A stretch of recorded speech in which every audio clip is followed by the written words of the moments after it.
उसने सोचा कि भाई जो निषिद्ध चीज है उसे क्यों पढ़ा जाए, उसे क्यों जाना जाए।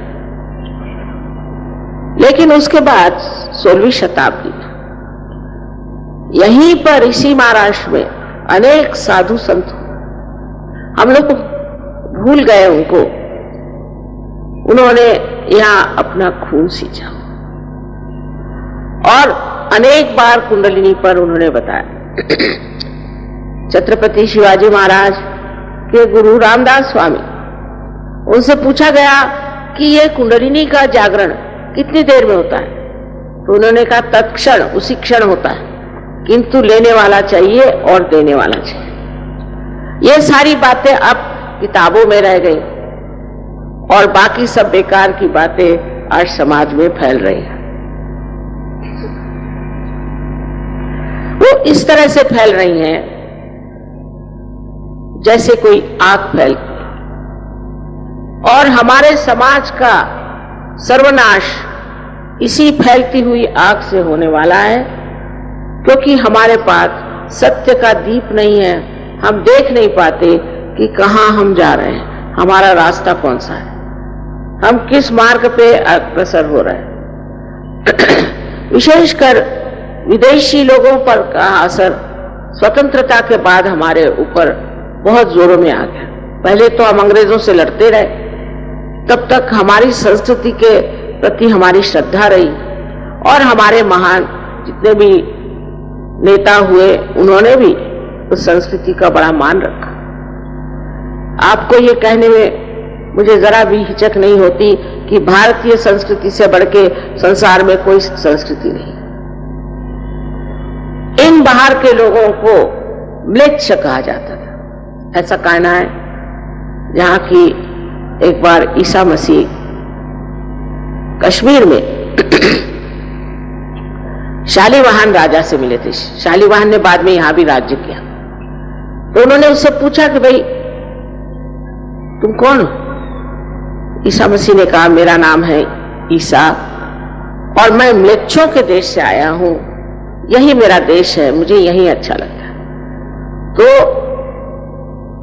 उन्होंने कहा कि राजा शालिवाहन ने कि भाई तुम उस जगह जाओ जहां म्लेच्छ रहते, यहां आकर तुम क्या काम कर सकोगे, तुम्हारा तो कार्य म्लेच्छों के बीच में है। और वो जब गए तब 3.5 साल बाद उनको क्रूस पे लटका दिया गया।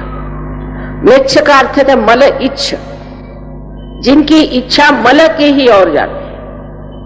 भारतीय संस्कृति पवित्रता को मानती है, मनुष्य की पवित्रता अंदर बाहर होनी चाहिए।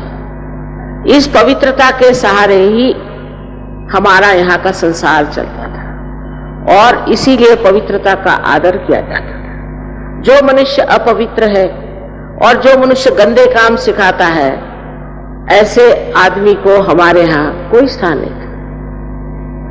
तो ये मल की तरफ इच्छा जाने वाले जो लोग हैं, आज हम लोगों को क्या सिखाएंगे? इनके पास है ही क्या हमें देने के लिए? खुद अपना देखे तो पूरी तरह से इनका सर्वनाश हो रहा है। आज मैं न जाने कितने देशों में घूमी,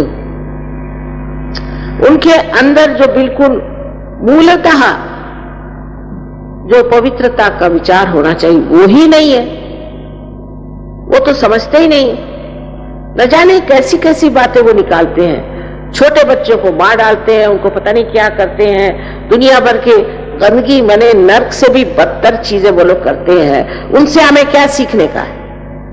आजकल मैं देखती हूँ हर जगह हमारा भी वही हाल हो रहा है। हमारे बच्चे भी उनकी तरह गंदे कपड़े पहन के घूमते हैं।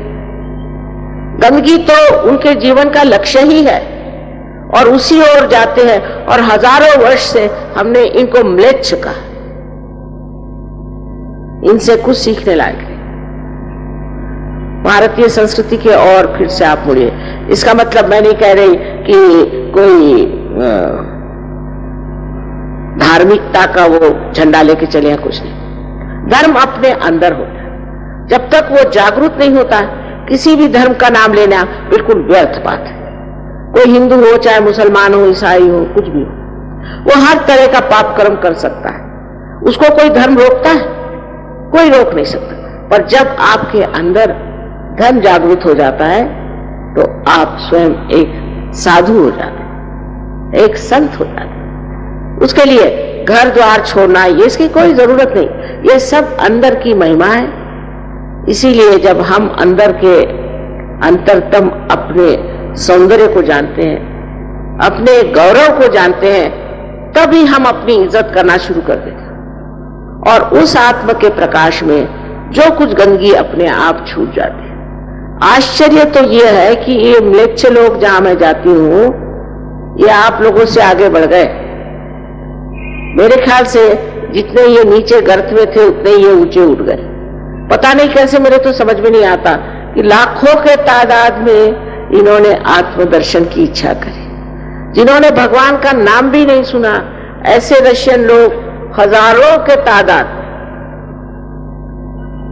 और उन्होंने मुझे जैसा पहचाना, मुझे आश्चर्य उनका भी होता है, क्योंकि मैं तो कोई सीधी सड़क हूं, मैं कुछ सींग लगा के नहीं घूमती हूं। लेकिन उन्होंने किसी भी दुष्ट गुरु को वहां टिकने नहीं दिया, सबको उठा भगाया, सिवाय मेरे वहां कोई नहीं जा सकता। आखिर उन लोगों के पास इतने सूझबूझ क्यों आई? उसकी बात यह है कि धर्म के नाम पे हमने भी कर्म कांड करके और आपसी द्वेष भाव करके और धर्म को नष्ट कर दिया। धर्म माने प्रेम है, सत्य माने प्रेम है। जिससे आपको प्रेम होता है, आपके बच्चे हैं, पत्नी है, पति है, जो भी हो, मां है, उसकी सारी बातें आप जानते हैं ना, उसका सारा ज्ञान आपको हो जाता है। उसी प्रकार ये जो आत्मा का दर्शन है, इसमें आप समझते हैं कि आप प्रेम का सागर हैं और इस प्रेम के सागर में डूबने का जो मजा है, जो आनंद है, उस आनंद के उपभोग के बाद फिर आपसे नफरत नहीं होती। आप सबको माफ करते चलते हैं और नफरत अपनी खत्म हो जाती। सबसे बड़ी चीज यह है कि पहले हम भारतीय संस्कृति की जो नींव है उसे समझें, और वो एक ही है कि आत्मा का दर्शन प्राप्त करना। सारे धर्मों का भी यही कहना। कौन सा धर्म जो नहीं कहता है? आप अगर कुरान में देखें तो उसमें लिखा हुआ है कि आपको वली पीर होना चाहिए। आप बाइबल में देखिए तो बिल्कुल सेल्फ नॉलेज की बात की है, thou shalt know yourself। ऐसा कोई धर्म नहीं है जिसने ये बात नहीं की कि आप अपने आत्मा का दर्शन पहले करें, तब फिर आपको परमात्मा का भी दर्शन हो सकता है।